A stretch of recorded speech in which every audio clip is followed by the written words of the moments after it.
Como de costume, nós contamos uma crônica antes da palavra. E eu queria contar uma história que eu vi esses dias, né? Eu achei muito interessante o que ela fala. Certo dia, um pastor estava na igreja dele e ele estava pronto para pregar, né? E ele decidiu ir no banheiro, né? Ele foi no banheiro. Quando ele chegou no banheiro, ele percebeu que alguém deixou a torneira aberta, molhou o banheiro inteiro, sujou o banheiro todo. O que ele fez? Foi lá, pegou o rodo, pegou o pano, pegou sabão desinfetante e foi lavar o banheiro. Lavou o banheiro. Quando ele estava terminando de lavar o banheiro, chegou um colaborador da igreja dele e perguntou: pastor, o que o senhor está fazendo? Eu estou lavando o banheiro, alguém esqueceu a torneira aberta aqui, está tudo sujo. Ele: tudo bem, mas quando for assim, o senhor me chama, que eu limpo no seu lugar. Ele: não. Se Deus permitiu que eu visse o banheiro sujo desse jeito, é que era para eu limpar o banheiro. Então eu limpei. Aí depois passou alguns dias, e esse mesmo colaborador, quando o pastor chegou na igreja, na frente da igreja tinha um canteiro assim, com grama, tudo, né? E ele estava passando o cortador de grama, naquela grama ali, né? E o pastor chegou para ele e falou: o que você está fazendo aí, meu amigo? Ele: não, pastor, que hoje era meu dia de folga, eu vi essa grama alta ontem no culto, né, à noite, e eu resolvi pegar meu cortador de grama e vim aqui cortar a grama da igreja. Ele: sim, tudo bem, mas vamos fazer o seguinte, deixa isso daí de lado, vamos lá para dentro da igreja, vamos conversar, tomar um café, já que é seu dia de folga, vamos aproveitar, né? Aí ele pegou, desligou o cortador de grama, chegou para o pastor e falou assim: pastor, se Deus permitiu que eu visse essa grama alta, era para eu cortar, então eu vou cortar essa grama. E o pastor chegou, depois falou no culto sobre isso, né?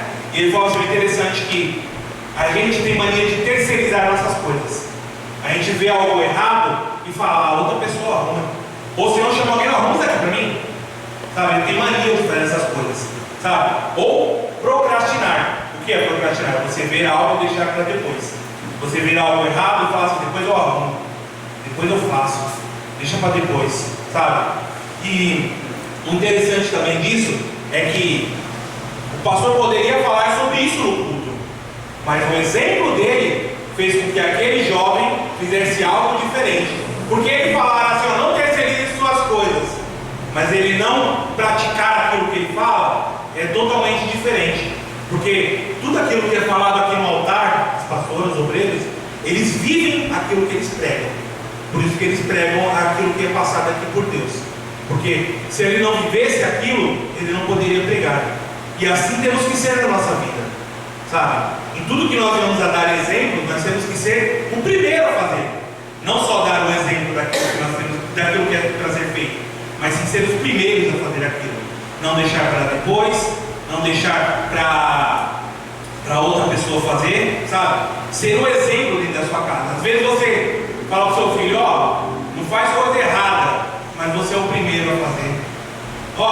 Não vai fazer coisa errada na escola, mas na rua você é o primeiro a fazer coisa errada, sabe? Muitas pessoas, né, que a gente conhece no mundo falam assim: eu falo para o meu filho não beber e fumar, mas ele bebe e fuma dentro de casa. Qual exemplo ele está dando para esse filho? Qual exemplo você está dando para o futuro da sua casa, né? Para aquele que vai continuar o seu legado, sabe? Que nós vamos a pensar nisso. O nosso legado são os jovens e os adolescentes e as crianças daqui. Qual exemplo nós estamos dando para eles aqui dentro da igreja? Será que nós estamos sendo um bom exemplo para eles aqui dentro? Para que eles venham ver e praticar aquilo que nós fazemos? Sabe? Será que dentro da sua casa, será que nós, dentro da nossa casa, estamos sendo um exemplo para os nossos filhos, para a nossa família? Nós vamos a pensar nisso. Não procrastinar aquilo que é para ser feito, sabe? Se você tem que ser o exemplo hoje, seja hoje. Não deixe para amanhã para fazer aquilo que você pode fazer hoje. Amém? Amém. Vamos para o Senhor Jesus.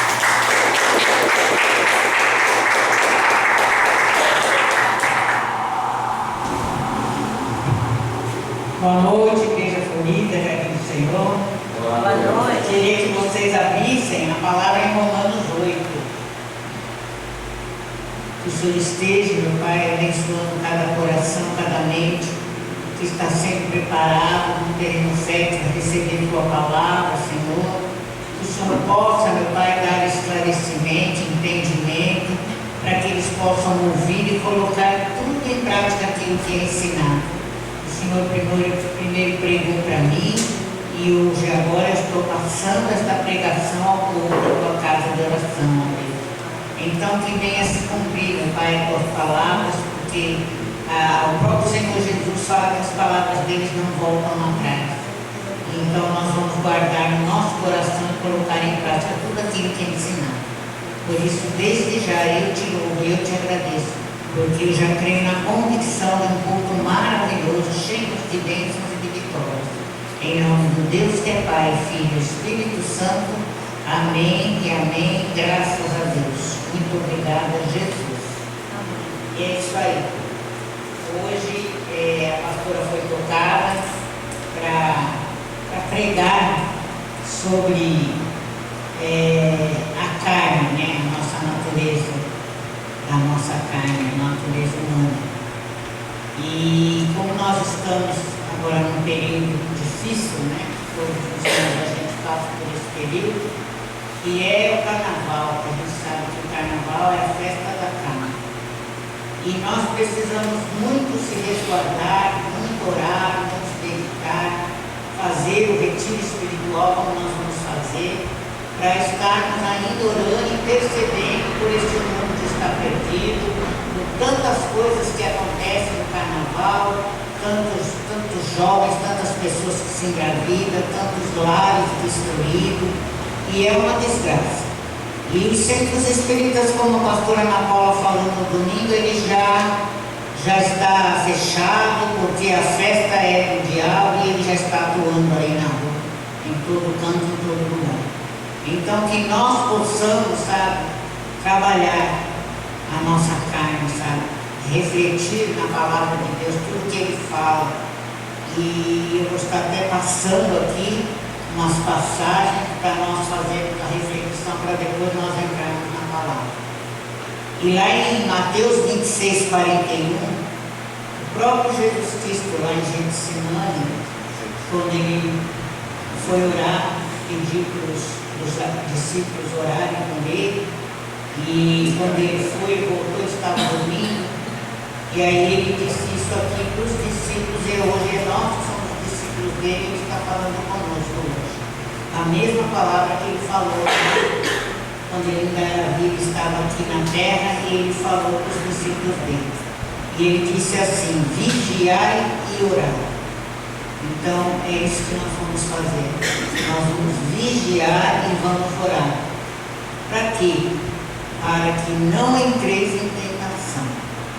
Porque como o diabo está solto, a Bíblia diz que o diabo fica ao nosso derredor, rugindo como leão, buscando quem possa tragar. Então a nossa missão é vigiar e orar, como a palavra dele fala. Só que ele diz assim: na verdade o espírito está pronto, mas a nossa carne ela é fraca. Então nós, por mais que nós estamos na igreja, que nós oramos, que nós intercedemos, que nós estamos aqui fazendo a nossa obra, mas nós não podemos ter um deslize, uma brecha, que o diabo ele é astuto, ele só espera a oportunidade para entrar em nós e nos destruir. Então nós temos que tomar muito cuidado com a nossa carne, com o nosso corpo humano, com o nosso físico. Né? Em Gálatas 6,7 diz assim: não erreis, Deus não se deixa escarnecer. Essa palavra escarnecer é Deus não se deixa zombar, ridicularizar, censurar, porque tudo o que o homem plantar, né? Que está escrito semear ou plantar, isso também colherá, isso também se colhe. Então tudo que a gente plantar, nós vamos colher. Se nós plantarmos coisas boas, nós vamos colher coisas boas. Se nós plantarmos coisas ruins, vamos colher coisas ruins. Então por isso que nós temos que vigiar e não errar, como ele fala aqui. E no versículo 8 ele fala: porque o que semeia na sua carne, da carne ceifará corrupção, mas o que semeia no Espírito ceifará a vida eterna. Olha que forte que é esta passagem de Gálatas. E em Gálatas 3:3 também diz assim: sois vós tão insensatos que tendes começado pelo Espírito, com letra maiúscula, que é o Espírito Santo, e acabais agora na carne. Está fazendo uma pergunta aqui, uma interrogação. E aí ele diz assim no versículo 4: será que em vão que tenhais padecido tanto? Se é que isso também foi em vão. Então nós temos que vigiar muito. Nós temos, é insensato, é louco, né? Tem que perder o juízo. Por isso que ele fala, se nós somos tão insensatos, né? E 2 Coríntios 7:1 diz assim: ora, amados, pois que temos tais promessas, purifiquemo-nos de toda a imundícia da carne e do Espírito, aperfeiçoando a santificação no temor a Deus. Olha que forte que deixa aqui a palavra para nós, né? Está falando carinhosamente, ora, amados, né? Pois que temos tais promessas de Deus. Então nós temos que nos purificar de toda a imundícia da nossa carne e do nosso espírito. E nós temos que ir aperfeiçoando e se santificando no temor de Deus, né, Senhor. Então isso é muito forte para nós nos alertar. E 1 de João 2,16 diz assim: porque tudo que há no mundo, a concupiscência da carne, a concupiscência dos olhos, a soberba da vida, não é do Pai, mas do mundo. Viu como Jesus deixa claro aqui que toda falha, todo erro, todo orgulho, todo pecado não é do Pai, né? E ele fala: e o mundo passa e a sua concupiscência, mas aquele que faz a vontade de Deus permanece para sempre. Olha a vigilância, como nós temos que se vigiar, né? 1 de Pedro 4:2: para que o tempo que vos resta na carne, não vivais mais segundo as concupiscências dos homens, mas segundo a vontade de Deus. Então nós temos que estar sempre ali, prestando atenção, obedecendo na palavra, se policiando, se olhando, se corrigindo, para não cair nas armadilhas, nas tentações do demônio, né? E em Gálatas 5:13 também diz: porque vós, irmãos, fostes chamados à liberdade. Vós, irmãos, fostes chamados à liberdade. Olha que forte, né? E aí ele diz assim: não useis então da liberdade para dar ocasião à carne, mas servi-vos uns aos outros pelo amor, pela caridade, pelo amor. Então veja como é forte as correções que Deus nos faz nesta noite. E aqui essa passagem é muito forte, fala muito sobre a carne também. E ele começa ali em Romanos 8:1, que diz assim: agora nenhuma condenação há para os que estão em Cristo Jesus, e não andam segundo a carne, mas segundo o Espírito. Então, quando nós somos de Deus, de fato, verdade, já nós estamos nessa passagem aqui conosco. Mas nós não temos que andar segundo a carne, como ele fala, né? Mas sim segundo o Espírito Santo de Deus. E aí ele fala: porque a lei do Espírito de vida em Cristo Jesus me livrou do pecado e da morte. Olha que forte. Porquanto o que era impossível à lei, visto como estava enferma pela carne, Deus, enviando seu Filho em semelhança da carne do pecado, pelo pecado condenou o pecado na carne. Olha que forte. Como que nós temos que se policiar e cuidar do nosso corpo físico, da nossa carne, né? E aí ele fala: para que a justiça da lei se cumprisse em nós, que não andamos segundo a carne, mas segundo o Espírito. Então nós temos que vigiar para não dar brecha para o diabo, porque o diabo ele fica ao nosso derredor, bramando como leão, buscando quem possa tragar. Então nós não temos que viver segundo a carne, mas viver segundo o Espírito Santo de Deus. Né? Porque os que são segundo a carne inclinam-se para as coisas da carne. Ou seja, quem é carnal só segue o pecado, o erro, a crítica, tudo que é de ruim, a pessoa segue aquilo, ela se inclina para aquilo ali. Mas os que são segundo o Espírito, para as coisas do Espírito, porque a inclinação da carne é morte, olha que forte. Mas a inclinação do Espírito é vida e paz. Então nós inclinamos, né, sobre o nosso Espírito, trazendo a nossa vida ali diante de Deus. Porquanto a inclinação da carne é inimizade contra Deus. Olha que forte. Pois não é sujeita à lei de Deus, nem em verdade ou pode ser. Portanto, os que estão na carne não podem agradar a Deus. Olha que forte. Quando nós fazemos qualquer coisa que desagrada a Deus, que nós estamos fazendo carnal, nós estamos desagradando a Deus. E aí ele fala, vós, porém, não estáis na carne, mas no Espírito, se é que o Espírito Santo de Deus habita em vós. Mas se alguém não tem o Espírito Santo de Cristo, esse tal não é dele. Olha, se nós não tivermos o Espírito Santo de nós não pertencemos a Deus. É bem forte, né? E se Cristo está em vós, o corpo, na verdade, está morto por causa do pecado, mas o Espírito vive por causa da justiça. E aí ele fala no 11, ele fala, e se o Espírito Santo daquele que dos mortos ressuscitou a Jesus habita em vós, aquele que dos mortos ressuscitou a Cristo também vivificará os vossos corpos mortais pelo seu Espírito Santo que habita em vós. Olha que forte. Muito forte esta pregação, fala fortemente sobre a nossa vida. E aí ele fala, de maneira que, irmãos, somos devedores não à carne para vivermos segundo a carne.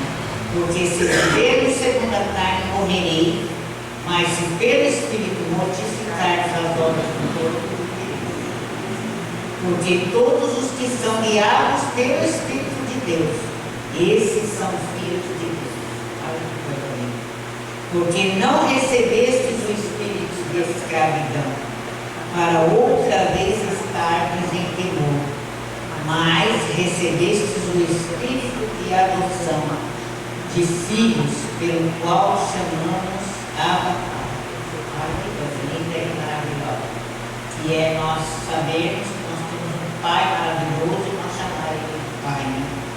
E o mesmo Espírito Santo que está aqui com letra maiúscula, ele testifica com o nosso Espírito que somos filhos de Deus. E se nós somos filhos, somos logo herdeiros também, herdeiros de Deus e co-herdeiros de Cristo, se é certo que com Ele padecemos, para que também com Ele sejamos glorificados. Olha que coisa linda e forte que é esta pregação. E é isso. Agora nós estamos nessa semana, né? Que nós temos que estar em espírito, vigiar, como a palavra falou, orar, interceder pelo mundo, né? Porque o mundo lá fora já está maligno, o maligno já está atuando, a festa dele. Então que nós possamos orar, interceder, abençoar, sabe, evangelizar, falar de Cristo para as pessoas, nunca deixar de dar o nosso testemunho da nossa vida, quem nós éramos e quem nós somos hoje, com a transformação que Jesus Cristo fez em cada um de nós. Isso é muito importante. As pessoas têm que ver em nós o que a Bíblia fala, que nós somos o sal da terra que faz a diferença. E nós temos que fazer essa diferença. Então que nós possamos, sabe, se analisar, cuidar do nosso corpo, se preparar para nós também podermos evangelizar e salvar outras pessoas que vão precisar muito forte de ajuda, sabe? De sair aí do pecado, do mundo, dos erros, né? Das concupiscências, de tudo. tem de povo, de pecado, e nós estarmos ali fortes, preparados para ajudar a salvar quanto mais pessoas nós pudermos enquanto há tempo, porque nós não sabemos o tempo de Deus. A Bíblia fala que está de hoje, já está voltando para a igreja. Será que jeito ele vai encontrar até os filhos próprios até próprio dentro da igreja, na própria igreja. Então que nós possamos refletir, se analisar, pensar, se cuidar, orar, vigiar, sabe? E estar atentos, porque nós não sabemos quando Jesus vai voltar. Nós sabemos que é por estar de hoje. Então nós vamos vigiar, orar, perceber, vamos fazer tudo isso. E hoje é um dia que, no propósito nosso, hoje é um dia de todo mundo orar no altar. Então quando agora nós formos orar, na busca, todos aqueles que fizeram o propósito, eu quero aqui no altar, para vocês fazerem o que foi determinado pela pastora Ana. Hoje o propósito de hoje é que nós ficamos no altar fazendo a petição, pedindo as bênçãos de Deus para nós. Amém?